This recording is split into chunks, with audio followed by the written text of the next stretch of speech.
In the world of international diplomacy, few events have been as unexpected and impactful as the ping-pong diplomacy between China and the United States.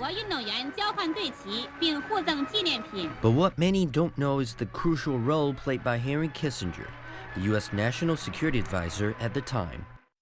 Behind the scenes, Kissinger was working on secret channels of communication with China. A few months after the table tennis team's visit, Kissinger made a secret visit to Beijing.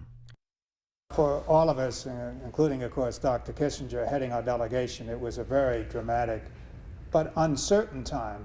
The magnitude of the event, the geopolitical repercussions that would take place in the world, the opportunity to meet Zhou Enlai and other Chinese leaders, the drama of flying secretly by K2, the second highest mountain in the world, all of us without the world knowing what was happening. So he had many conflicting emotions.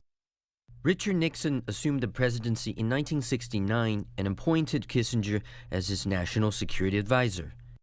China and the U.S. had been in a state of hostility for 2 decades. However, the leaders of both nations decided they needed to rechart the course of their relations. In July 1971, Kissinger was sent as an envoy by President Nixon on a secret visit to China. During his 2-day visit, Kissinger and Premier Zhou Enlai held extensive conversations lasting a total of 17 hours.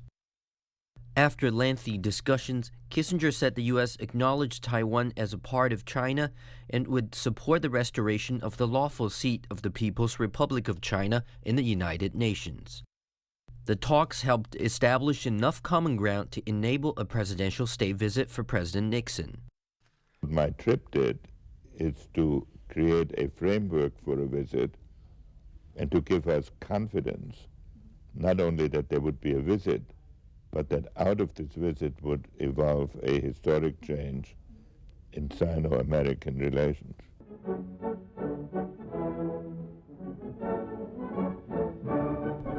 Nixon visited China in 1972, ushering in a new era for China-U.S. relations.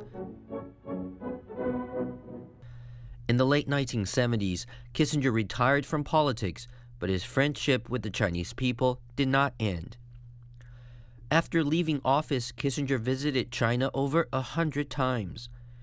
Even in his 90s, he often took flights lasting over 10 hours, traveling between the U.S. and China, meeting with Chinese leaders. In 2023, the 100-year-old visited China again and met President Xi Jinping. During their meeting, Xi hailed Kissinger as an old friend and acknowledged his historic contribution to the development of China-U.S. relations. Kissinger said the U.S.-China relationship is of vital importance to the peace and prosperity of both countries and the world. His legacy continues to reverberate. I think conflict between China and the United States is unfortunate for both countries. And I have a certain responsibility as the first American to come here, American official, to maintain that relation. Henry Kissinger's life reminds the world of the power of diplomacy and the importance of mutual understanding in shaping global affairs. Wajun, CGTN.